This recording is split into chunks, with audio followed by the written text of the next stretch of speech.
ಅಯೋಧ್ಯೆಯಲ್ಲಿ ಬಿಜೆಪಿ ಹೀನಾಯ ಸೋಲಿಗೆ ನೆಟ್ಟಿಗರು ಸಿಡಿದೆದ್ದಿದ್ದಾರೆ. ರಾಮನ ಹೆಸರಿನಲ್ಲಿ ರಾಜಕೀಯ ಮಾಡಿದ್ದಕ್ಕೆ ಈ ಸೋಲು ಉಂಟಾಗಿದೆ. ಮೋದಿಗೆ ರಾಮನ ಶಾಪದಿಂದ ಅಯೋಧ್ಯೆಯನ್ನ ಗೆಲ್ಲಲು ಆಗಿಲ್ಲ.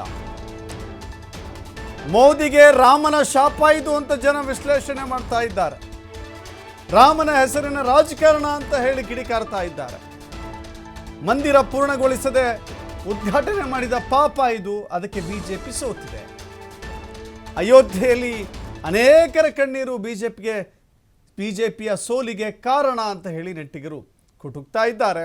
ಸಾಮಾಜಿಕ ಜಾಲತಾಣದಲ್ಲಿ ಇದೇ ವಿಚಾರಕ್ಕೆ ಆಕ್ರೋಶ ವ್ಯಕ್ತವಾಗ್ತಾ ಇದೆ.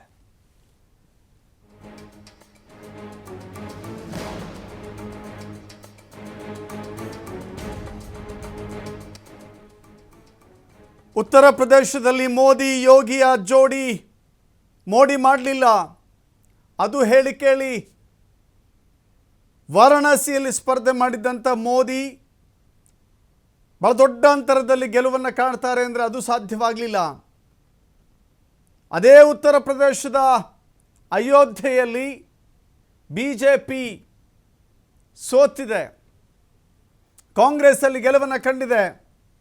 ಅಯೋಧ್ಯೆ ಇಡೀ ರಾಷ್ಟ್ರದಲ್ಲಿ ಬಹಳ ಗಮನ ಸೆಳೆದಂಥ ಕ್ಷೇತ್ರ.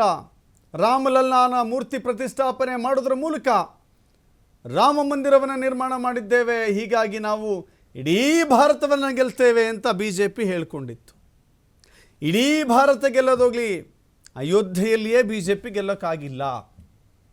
ಅದಕ್ಕೆ ಕಾರಣ ಏನು ಅಂತ ಹೇಳಿ ಜನ ತಮ್ಮ ತಮ್ಮ ಸೋಷಿಯಲ್ ಮೀಡಿಯಾಗಳಲ್ಲಿ ಚರ್ಚೆ ಮಾಡ್ತಾ ಇದ್ದಾರೆ.